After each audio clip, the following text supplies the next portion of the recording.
યુવાનની નજર એના ઉપર પડી અને સહજ પ્રશ્ન કરે છે કે આપને કેટલો થયો સમય સંન્યાસ જીવનની અંદર, અને વાત કરે છે કે મને 15 વર્ષ થયા સંયમ જીવનમાં, સંન્યાસ જીવનમાં. 35 વર્ષની આસપાસની ઉંમર, 20 વર્ષે દીધેલી પોતાની દીક્ષા, એ સંન્યાસી વાત કરે છે 15 વર્ષ આ સંન્યાસ જીવનના થયા. અને પેલો યુવાન જે છે એક જિજ્ઞાસા થઈ અને પ્રશ્ન પૂછે છે કે 15 વર્ષની અંદર તમે શું મેળવ્યું?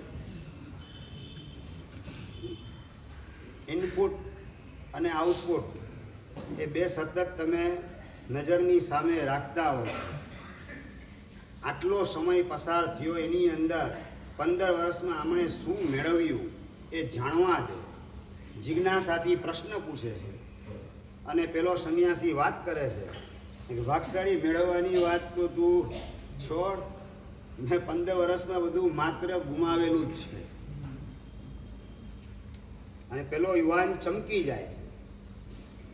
ભરતભાઈ એ પ્રશ્ન પૂછે કે અમે તો સંસારમાં હોઈએ, દુકાનની અંદર 2 વર્ષ 5 વર્ષ થાય તો ડબલ અને 3 ગણા પૈસા બનાવવાનું કામ કરીએ, અને તમને 15 વર્ષના વાણા વીતી ગયા સંન્યાસ જીવનની અંદર, અને કંઈ મેળવવાના બદલે માત્ર ગુમાવવાનું કામ કર્યું. એના કરતાં તમારા કરતાં તો જયેશભાઈ, તમારા કરતાં તો અમે ઘણા ડાયા કહેવાઈએ. પણ સાથે સાથે પ્રશ્ન ઊભો થાય છે કે તમે ગુમાવ્યું શું એ તો બોલો. તમારી પાસે હતું શું જેના કારણે 15 વર્ષમાં તમે ગુમાવ્યું? અને પેલો સંન્યાસી છે વાત કરે છે કે ભાગશાળી 15 વર્ષની અંદર મેં મારો ક્રોધ ગુમાવી દીધો. ક્રોધ કરી શકું એવા પ્રકારની હવે મારી ક્ષમતા અંદરમાં બિલકુલ રહેલી નથી.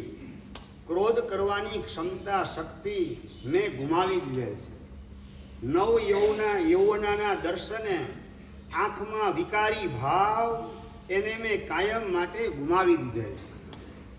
કોઈ પણ સ્વરૂપવાન યુવતીના દર્શને પણ આંખના ખૂણામાં પણ હવે વાસના વિકારના સાપોલિયા પેદા થતા નથી. મેં મારી કામ વાસના ગુમાવી દીધેલી છે. શરીર પ્રત્યેની મમતા હતી એ પણ મેં ગુમાવેલી છે. મારાથી આગળ વધનારા કોઈ દેખાય સંન્યાસ જીવનની અંદર, એના પ્રત્યે ઈર્ષા દેખાયના ભાવ એ પણ મેં ગુમાવેલા છે. જેમ જેમ પેલો યુવાન સાંભળતો જાય તેમ તેમ જાણે કે એના પગ નીચેથી ધરતી ખસી રહેલી હોય એવી લાગણીનો અનુભવ પેલો યુવાન કરે છે. 15 વર્ષના ગાળાની અંદર તો જાણે કે અંદરનો બધો કચરો શોધી વીણી અને સાફ કરી નાખ્યો, રવાના કરી દીધો. કે જાણે કે પરમાત્મા અને પોતાનો આત્મા વચ્ચેનો ભેદ એ પણ પોતાને દેખાતો બંધ થઈ જાય એવી ધન્ય ભૂમિકાએ પેલા સંન્યાસી પહોંચી ચૂકેલા હતા. આ સાધક જીવનની અંદર પ્રવેશ કર્યા પછી સાધના જીવનના ડગલા માંડતા આપણે કરવાનું હોય તો આ જ કરવાનું છે. અનાદિકાળની ઘર વખરી બધી ખાલી કરી નાખવાની છે. આ મનની ઘર વખરી ક્રોધ, માન, ઈર્ષ્યા, અદેખાય, વાસના, લાલસા, પ્રમાદ, શરીર પ્રત્યેની મમતા, મૂર્છા, આ બધી ઘર વખરી અનાદિકાળની સંઘરીને દરેક ભવની અંદર ફરીએ છીએ માટે જ દુઃખની પરંપરા, દુર્ગતિની પરંપરા લંબાઈ રાખે છે. આ બધી ઘર વખરી મનની ખાલી કરી નાખવી છે. પેલા સંન્યાસીએ ક્રોધ નથી કરતો એમ નહીં, પણ મેહુલભાઈ ક્રોધ કરવાની ક્ષમતા મેં ગુમાવી દીધેલી. આ બે ફરક છે નરેન્દ્રભાઈ. ક્રોધ ન કરવો અને ક્રોધ કરવાની શક્તિ પોતાની ગુમાવી દેવી, એ બંનેની અંદર હિરેનભાઈ શું ફરક? શું તીવ્રતા ઘટી, શું ફરક? શું તીવ્રતા ઘટી જવી.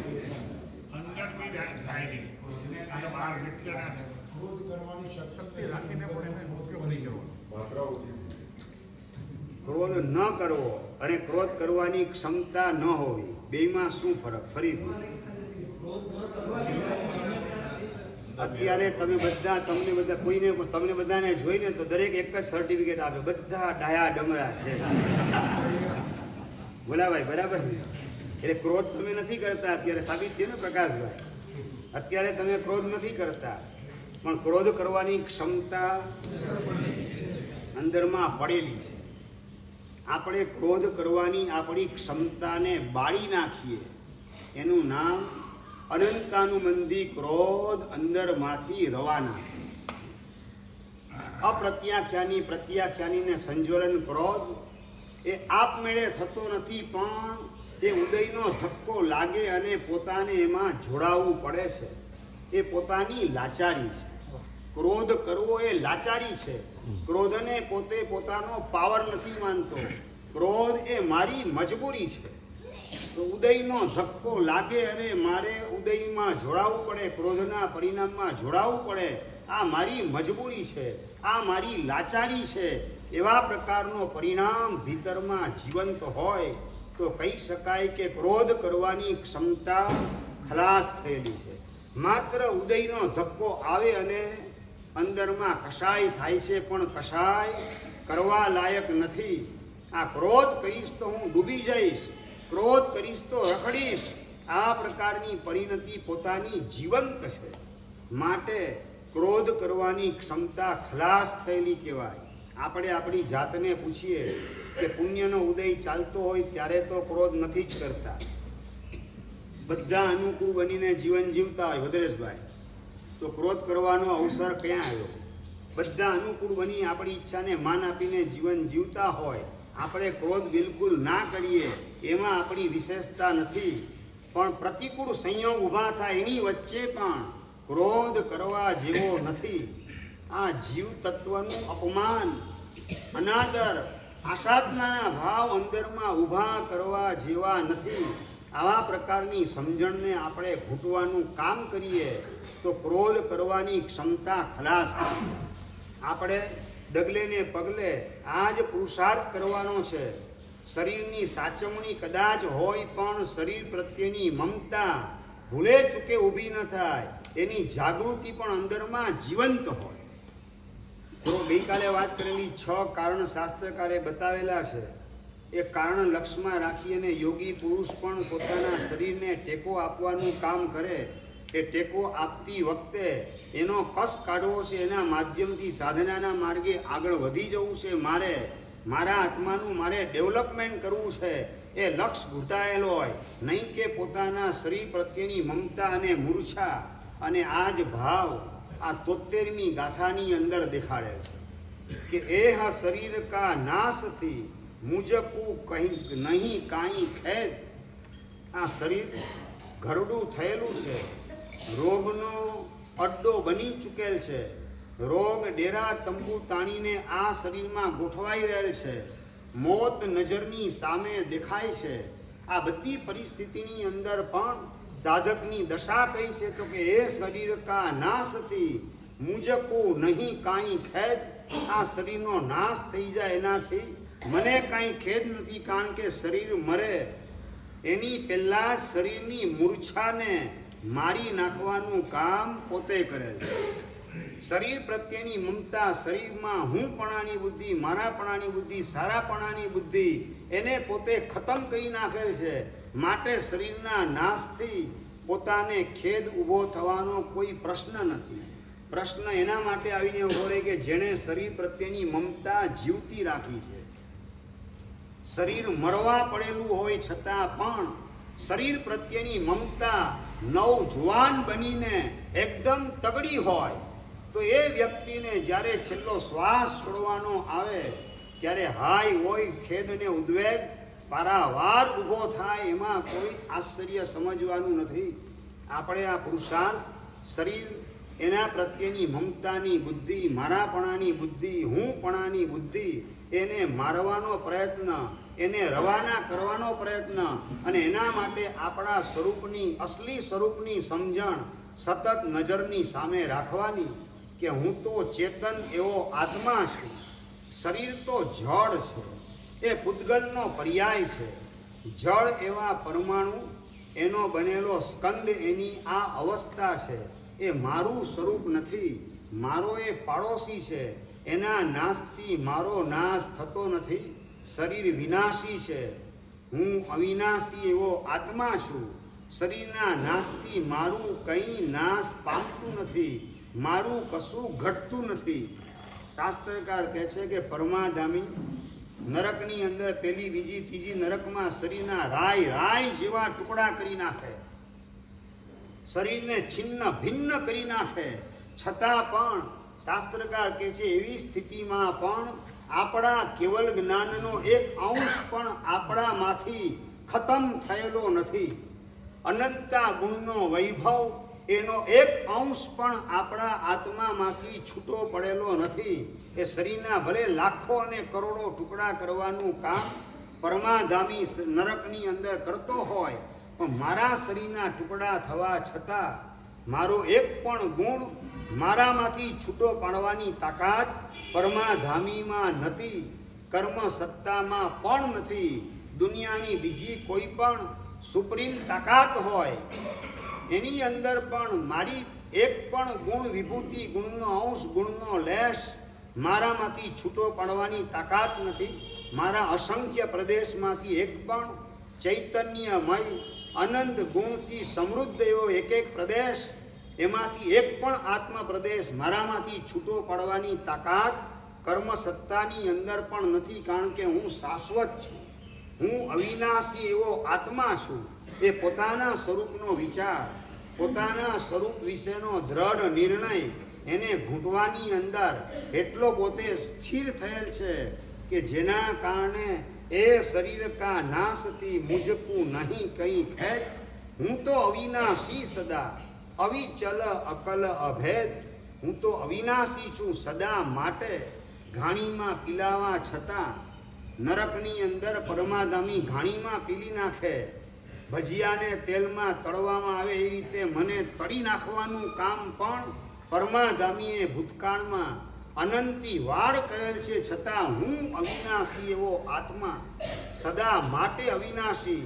મારો એક પણ પ્રદેશ છૂટો પડી ન શકે, મારો એક પણ ગુણ મારામાંથી વિખૂટો પડી શકે નહીં. એવા પ્રકારનું શાશ્વત ચેતન તત્વ છું.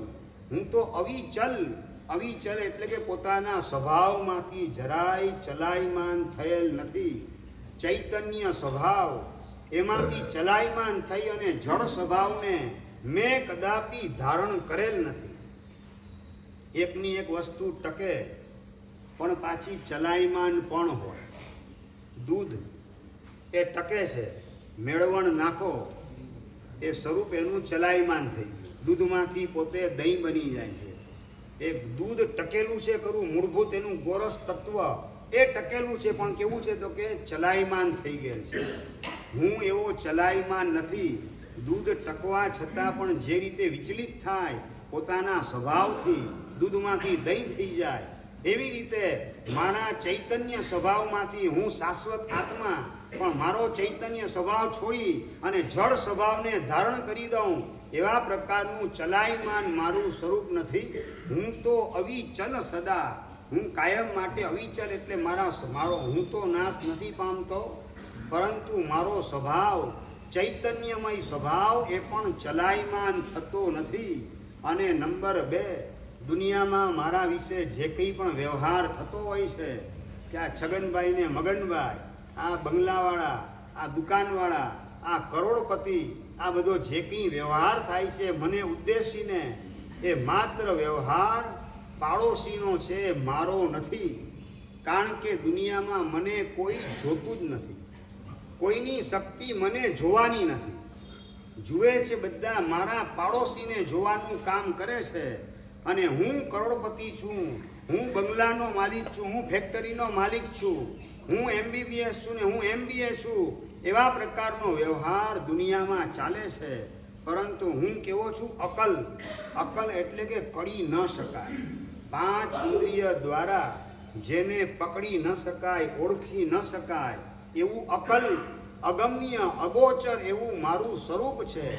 5 ઇન્દ્રિયને મન, આગળ વધીને શબ્દ, જેની ઓળખાણ કરવા માટે પામર પુરવાર થયેલ છે. આવું આચારાંગ સૂત્રની અંદર સુધર્મ સ્વામીએ ફરમાવેલું છે. સૌએ સરા નિયટંતી, સર્વ શબ્દો પણ એને સમજાવવાથી પાછા ફરે. મયી જથ્થન ગાહે, મતિ જ્ઞાન મનન ચિંતન એ પણ જ્યાં સુધી પહોંચી ન શકે.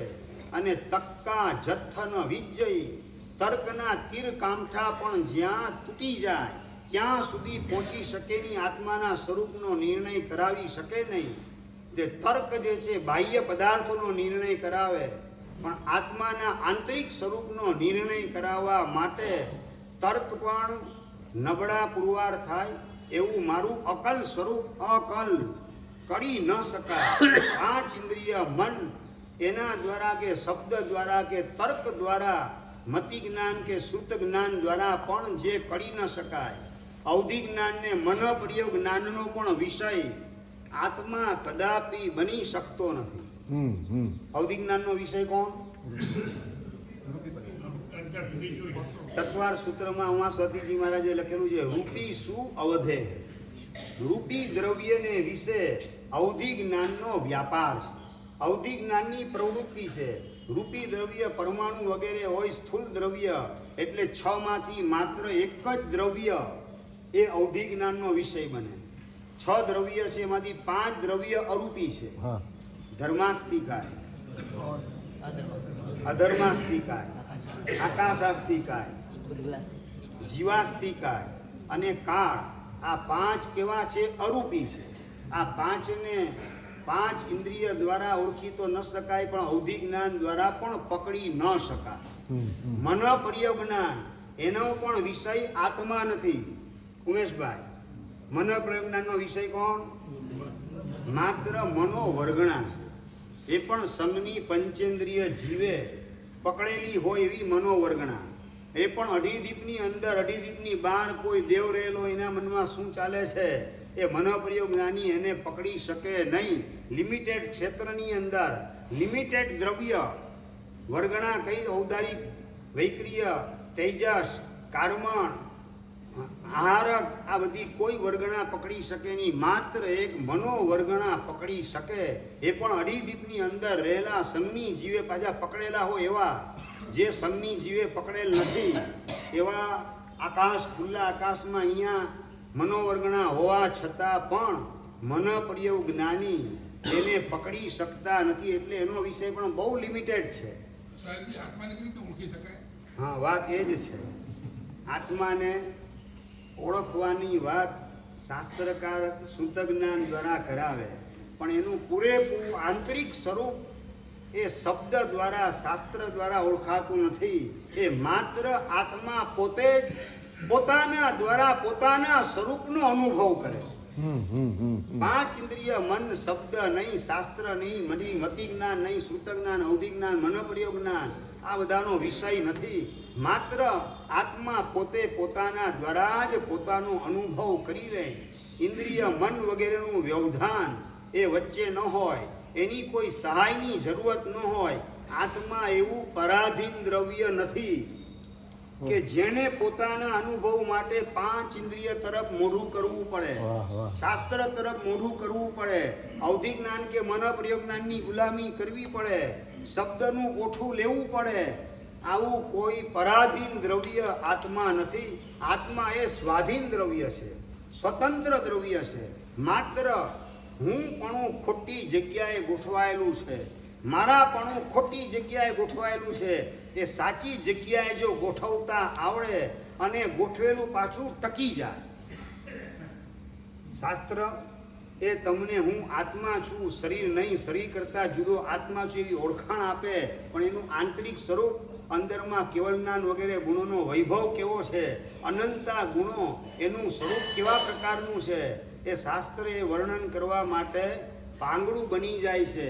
શાસ્ત્રકાર કહે છે, દિગ્માત્ર દર્શનમ શાસ્ત્ર વ્યાપાર શ્યાન્ન દૂરગ. જ્ઞાનસાર પ્રકરણની અંદર વાત કરેલી છે કે શાસ્ત્ર પણ માત્ર દિગ્દર્શન કરાવી શકે કે આ દિશામાં તમે જાઓ, તમને તમારો આત્મા મળી જશે. પણ એ કેવો આત્મા એ તો તમે અનુભવ કરશો. આત્મા જ પોતાને ઓળખે, શબ્દ આત્માને ઓળખાવી શકે નહીં. આત્મા પોતે જ પોતાને ઓળખવાનું અનુભવવાનું કામ કરે, પણ એના માટે અંદરમાં દર્શન મોહનીય કર્મનો ક્ષયોપશમ થવો અનિવાર્ય છે.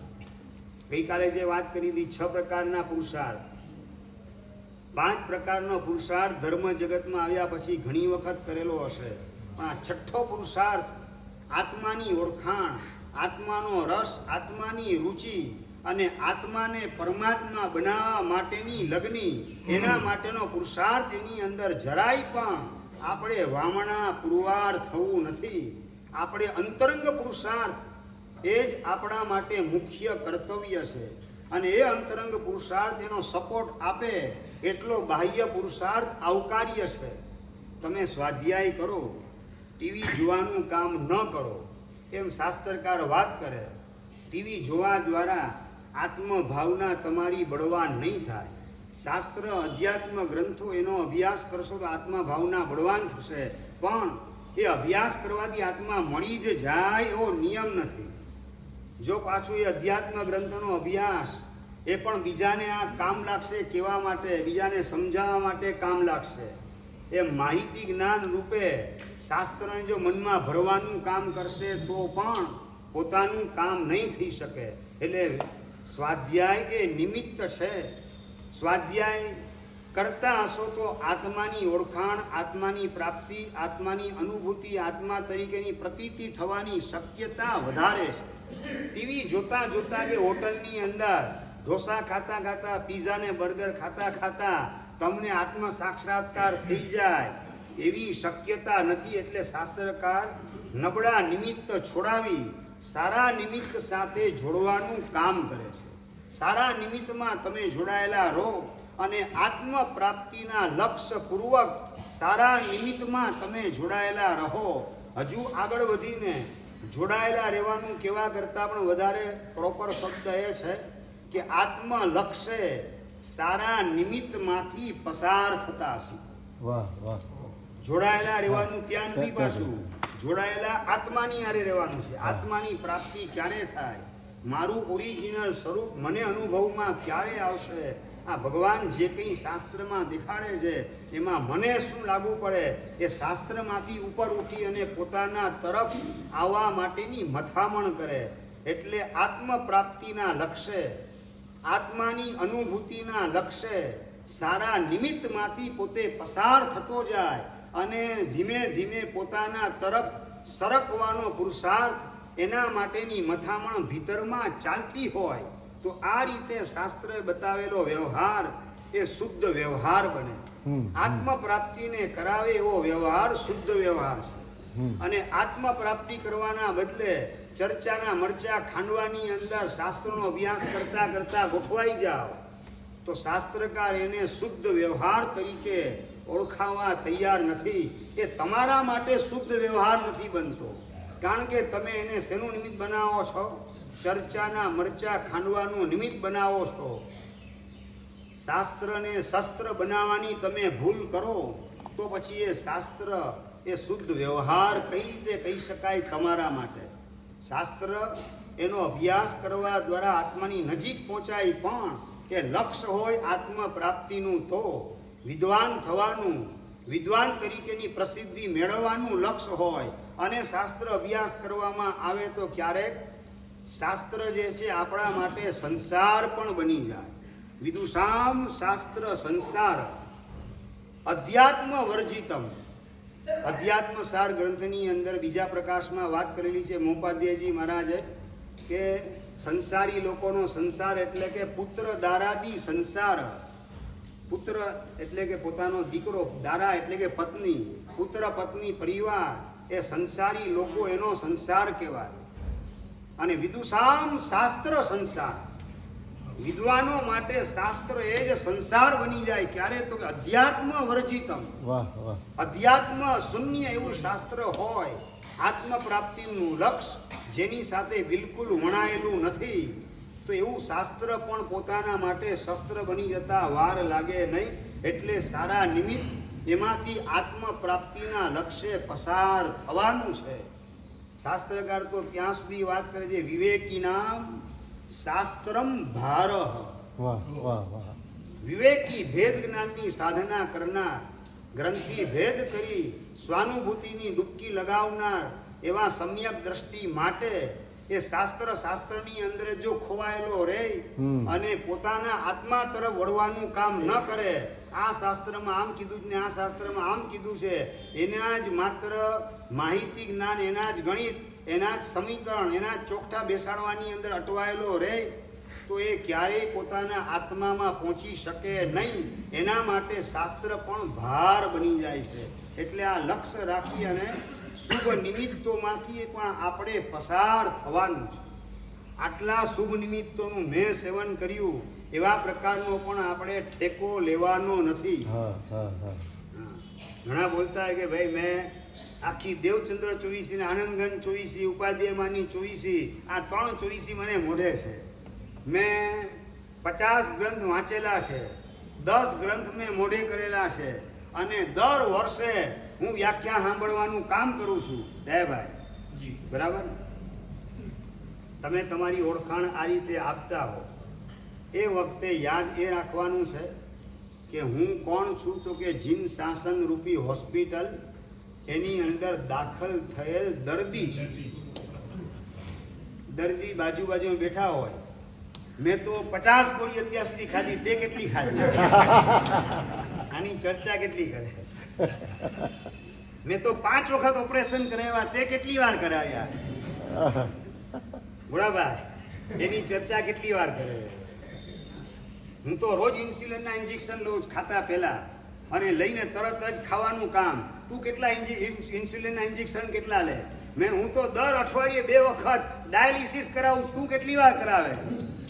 આ મુસ્તાક બનવાનું કે મગરૂરી દેખાડવાનું કામ દર્દી કરે એવું ક્યારેય જોયું? મેં એવા ઘણા દર્દી જોયેલા. મેં એવા ઘણા દર્દી જોયેલા છે. મગરૂરી હોય, દવા લેવાની પણ મગરૂરી હોય, ઓપરેશન કરવાની પછી મગરૂરી હોય, ઇન્જેક્શન લેવાની મગરૂરી હોય.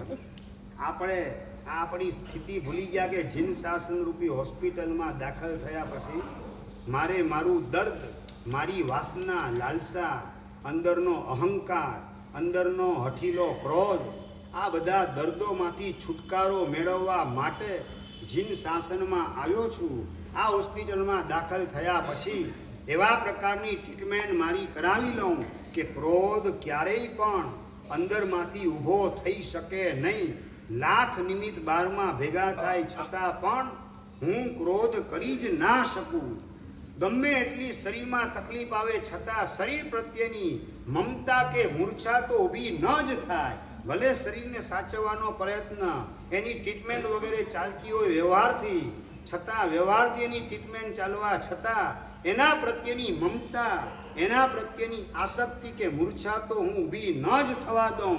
આવા પ્રકારની મારી ભાવ આરોગ્ય દશા વહેલી તકે પ્રાપ્ત કરવી છે એવું લક્ષ્ય રાખી અને આપણે શુભ નિમિત્તમાંથી પસાર થતા વધુ ને વધુ આત્માની નજીક સરકવા માટેનો પ્રયત્ન કરવાનો છે. અને એના માટે અકલ કળી ન શકાય એવો આત્મા છે. 5 ઇન્દ્રિય દ્વારા, મન દ્વારા, શબ્દ દ્વારા, તર્ક દ્વારા આત્માના આંતરિક સ્વરૂપનો પૂરેપૂરો પરિચય આપી શકાતો નથી. એટલે મારા માટે જે કોઈ દુનિયા બોલે કે આ MBA છે, MBBS છે, વેપારી છે, કરોડપતિ છે, બંગલાવાળો છે, મોટર ગાડીવાળો છે, આ બધો પાડોશીનો પરિચય દુનિયા કરી રહેલી છે. મારો પરિચય દુનિયા શું કરી શકે? મારો પરિચય તો માત્ર કાં કેવળ જ્ઞાનીને હોય અને કાં મને હોય. બાકી મને બીજા કોઈ આ દુનિયામાં ઓળખી શકે નહીં. હું તો અકલ છું, કળી ન શકાય એવા પ્રકારનું તત્વ છું. એટલે પ્રશંસા થતી હોય ત્યારે પણ કોની થાય છે જયેશભાઈ? પાડોશીની થાય છે. નિંદા થતી હોય તો આ ખોખાની નિંદા કોઈ કરી રહેલું છે, હું તો એનાથી ન્યારો છું, હું તો એનાથી જુદો છું. એ ગાળ, અપમાન કે વિશ્વાસઘાત એને મારી સાથે લેવા દેવા કેટલા? અંદરમાં ખેદ ઉદ્વેગ, એનાથી વિપ્ર મુક્ત બની અને સાધનાના માર્ગે સડસડાટ આગળ વધવા માટે સાધક કેવા પ્રકારના ભાવોને મનમાં સેટ કરવાનું કામ કરે છે એ અહીંયા બતાવેલ છે. હું તો અકલ કરી ન શકાય અને અભેદ. અભેદ એટલે કે મારા ખોડિયા બદલાયા, હું નથી બદલાયો. દેવના ભવમાં ગયો વૈક્રિય શરીર, મકોડાના ભવમાં ગયો તો એ મારું બ્લેક શરીર, યુરોપિયન થયો તો મારું ગોરું શરીર, અત્યારે મારું ઘઉં વર્ણનું શરીર. આ બધા વાઘા બદલાય છે, પરંતુ હું તો એનો એ જ છું. કપડાં બદલાવા છતાં જેમ તમે નથી બદલાતા, એમ શાસ્ત્રકાર કહે છે કે શરીર એ પણ એક પ્રકારનો વાઘો છે. એ વાઘા છે. એ શરીરના વાઘા બદલાવા છતાં પણ, શરીરના ડ્રેસ બદલાવા છતાં હું તો અભેદ છું, એનો એ જ છું. જેવો જેસો તન પે તેસો શિવ પે. તન પે ચિદાનંદ બોતેરીની અંદર ચિદાનંદજી મહારાજે વાત કરેલી છે કે જેસો તન પે તેસો શિવ પે.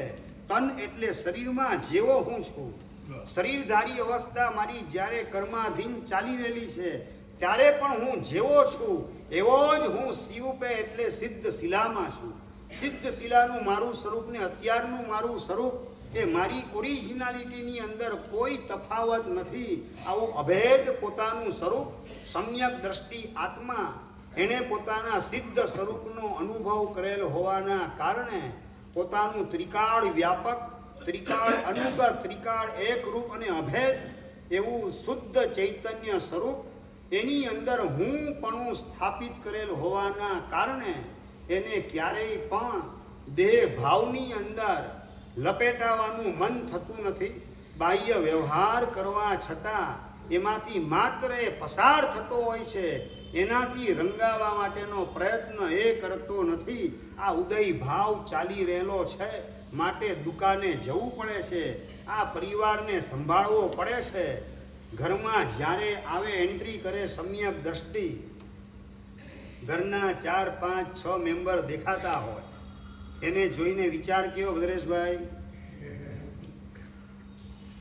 ભોળાભાઈ, મારો દીકરો, મારી દીકરી, હા, પોતાપણાનો ભાવ, મારાપણાનો ભાવ, મમત્વપણાનો ભાવ, એ હજી સમ્યક દર્શન નથી મળ્યું. પારમાર્થિક એના સિમ્ટોમ્સ છે.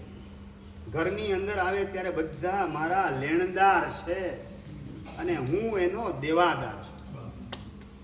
આ દેવું ચૂકતે થાય અને આત્મકલ્યાણ માટે સંયમની સાધના કરવા ક્યારે નીકળીશ, ક્યારે થઈ સાચો રે સંત, ક્યારે થશે મારા ભવનો રે અંત.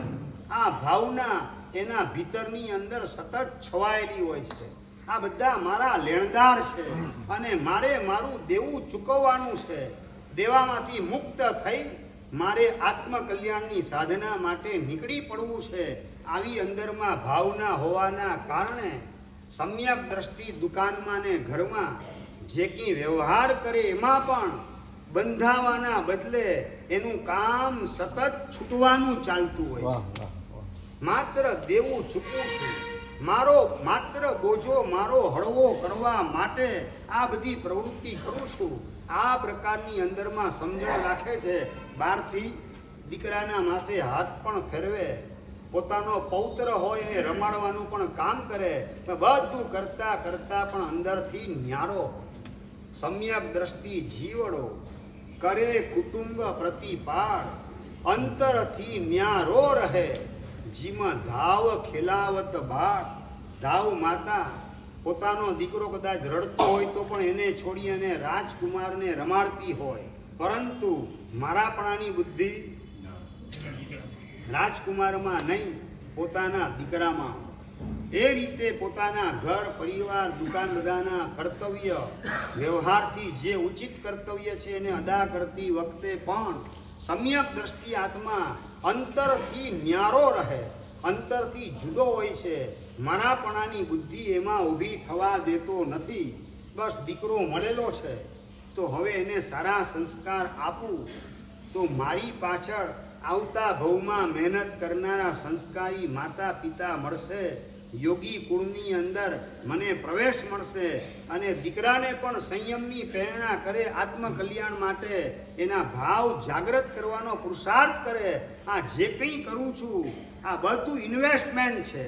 મારી પાછળ આવતા ભવની અંદર સંસ્કારી, સદાચારી, શીલવાન એવા માતા પિતા મારા આત્મામાં સંયમના બીજ વાવવા માટે, મારી સંયમની ભાવનાને ઉજાગર કરવા માટે મહેનત કરશે.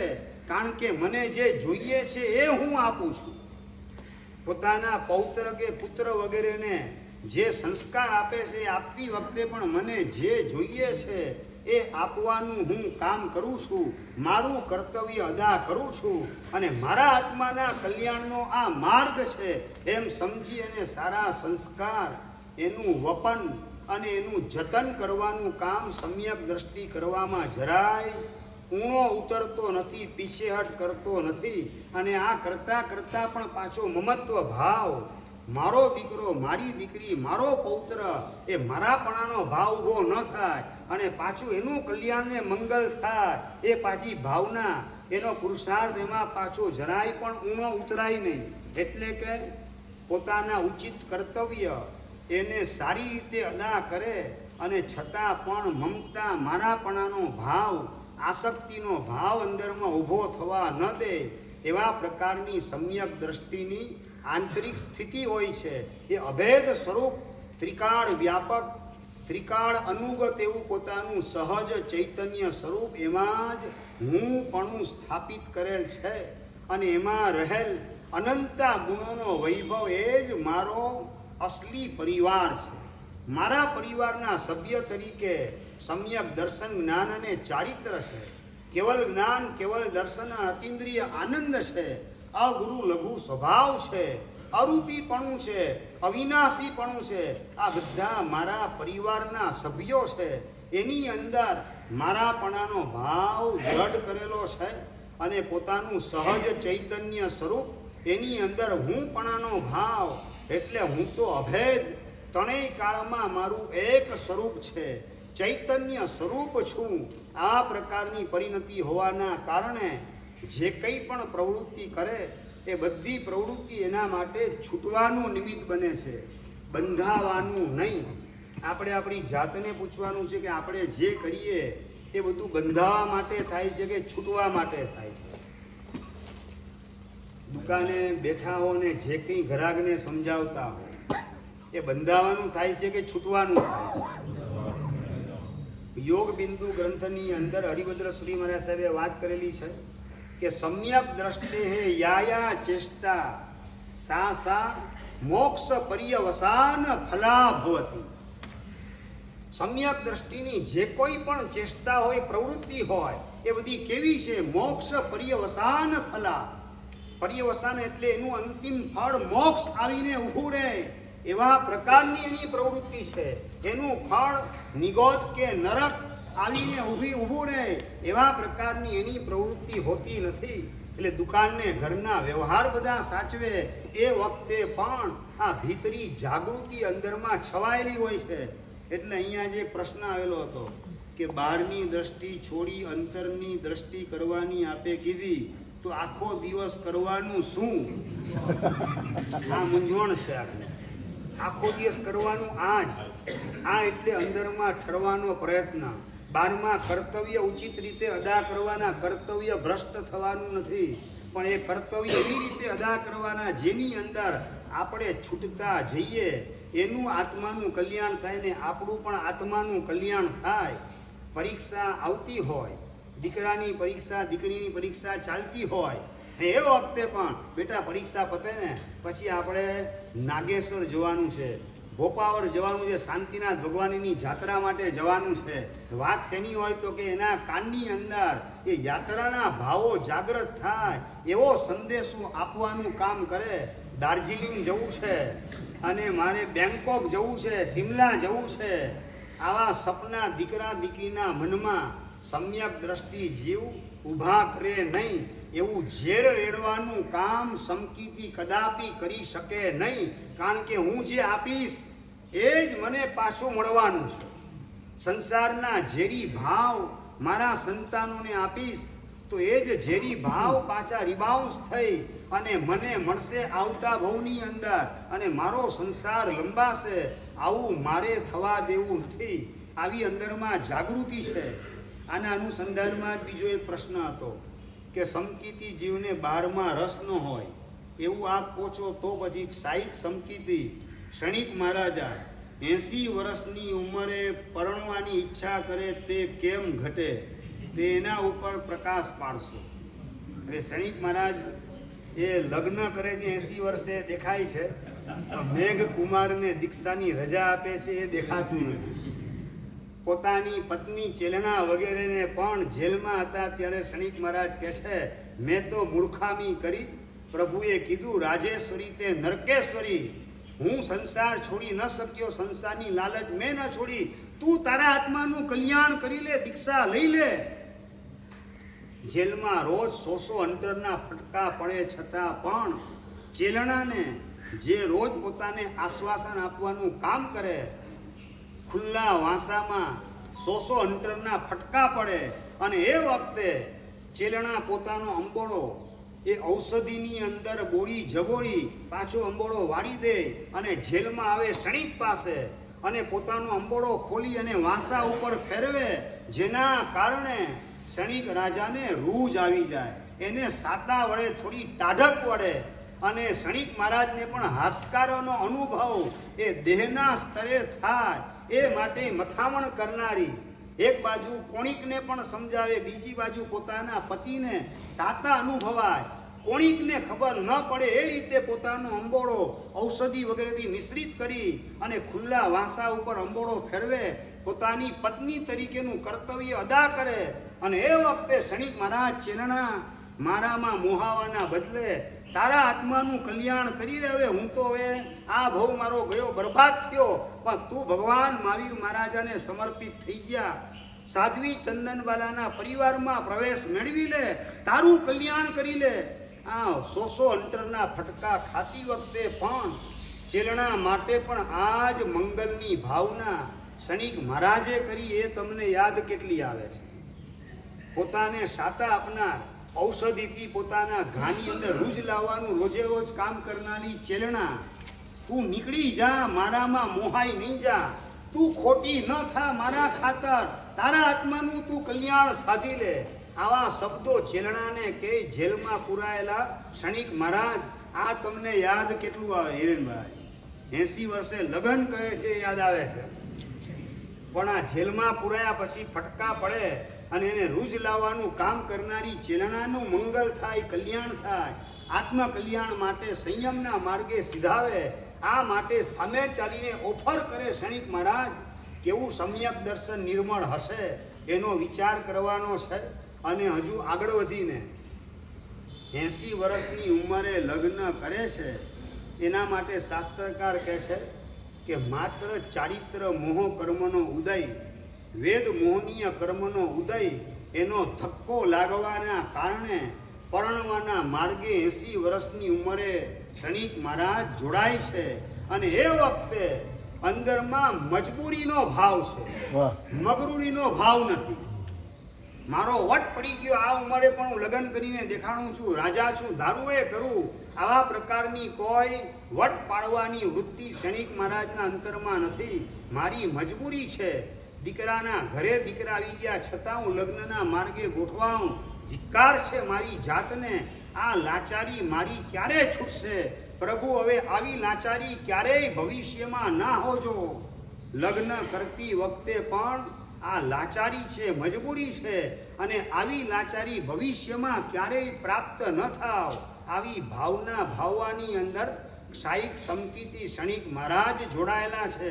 એ એની આંતર દશા, એના તરફ તમારી દ્રષ્ટિ કેટલી પહોંચે?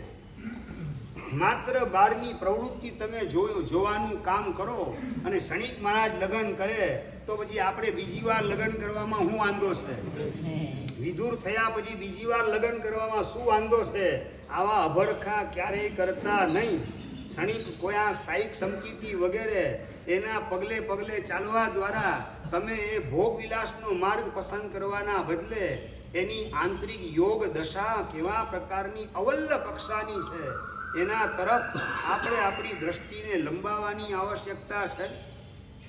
સમ્યક દ્રષ્ટિ યાયા ચેષ્ટા સાસા મોક્ષ પર્યવસાન ફલાભવતી. આ સમકીતીની, સાઈક સમકીતીની 80 વર્ષની ઉંમરે લગ્નની પ્રવૃત્તિ પણ એને માત્ર ચારિત્ર મોહનીય કર્મ અને વેદ મોહનીય કર્મનો બોજો એમાંથી છોડાવવા માટે બને છે, નહીં કે નવો બોજો ઊભો કરવા માટે. કારણ કે તમે જે રીતે દવા ખાતા હો એ રીતે સમકીતી ભોગ સુખની પ્રવૃત્તિમાં જોડાવાનું કામ કરતા હો. સમજાયું? ફરીથી, જે રીતે દવા લેવાનું કામ ટાઈમસર તમે લેતા હો, આ ખાધા પહેલા ખાધા પછી આ ઇન્જેક્શન લેવાનું બધું તમે રેગ્યુલર કરતા હો, પણ આ બધી મારી મજબૂરી છે. આ ક્યારે છૂટે અને હું નિરોગી ક્યારે થાઉં? આ જ ભાવના ઔષધના સેવન વખતે પણ અંદરમાં ઘૂંટાતી હોય.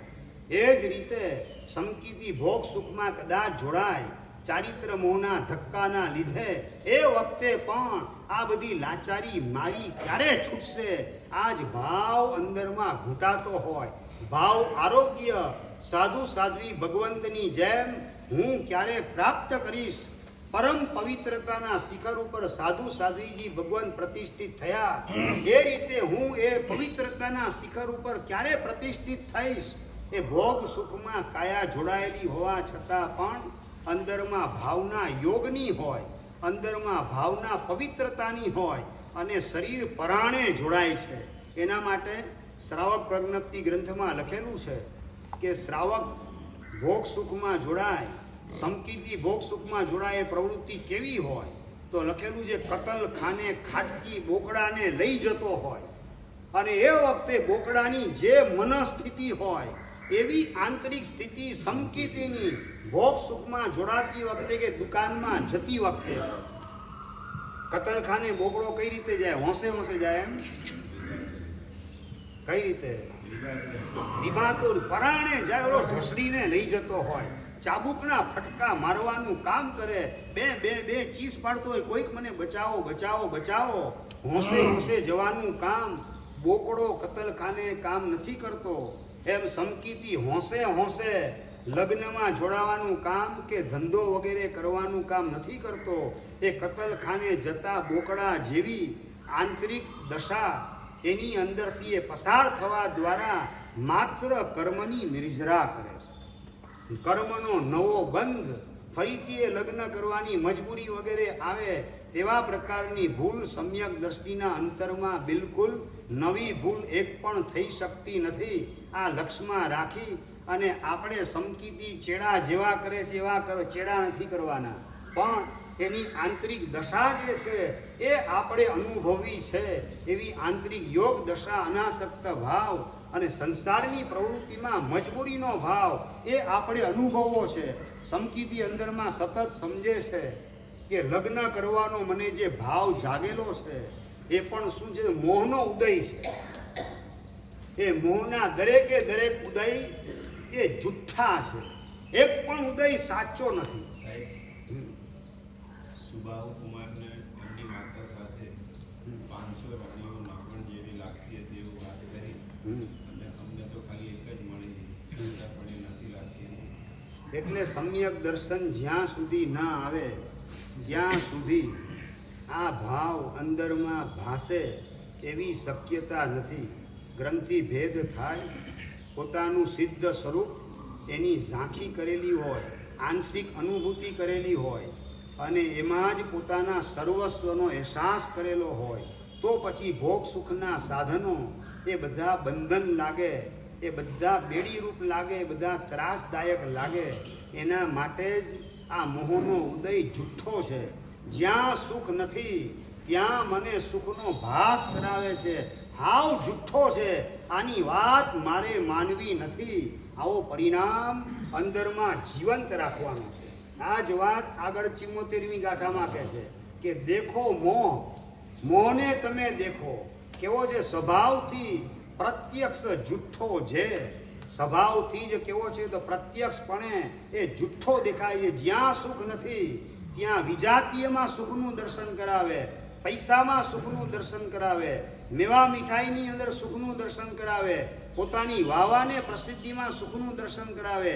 આ પ્રત્યક્ષ જુઠ્ઠું બોલનારો આ મોહ છે. મોહની એક પણ વાત મારે સાંભળવી નથી. આવો પરિણામ અંદરમાં જેટલો આપણે ચિંતન મનન દ્વારા ચોખ્ખો કરતા જઈએ તેમ તેમ મોહનું ઝેર ઉતરવાનું કામ શરૂ થયું. જ્યાં સુધી સમ્યક દર્શન મળેલું નથી, ગ્રંથિ ભેદ થયેલો નથી, ત્યાં સુધી મોહનો ઉદય એમાં મીઠાશ જ અનુભવવાની છે. એમાં કડવાશ કે તીખાશનો અનુભવ થવાનો નથી.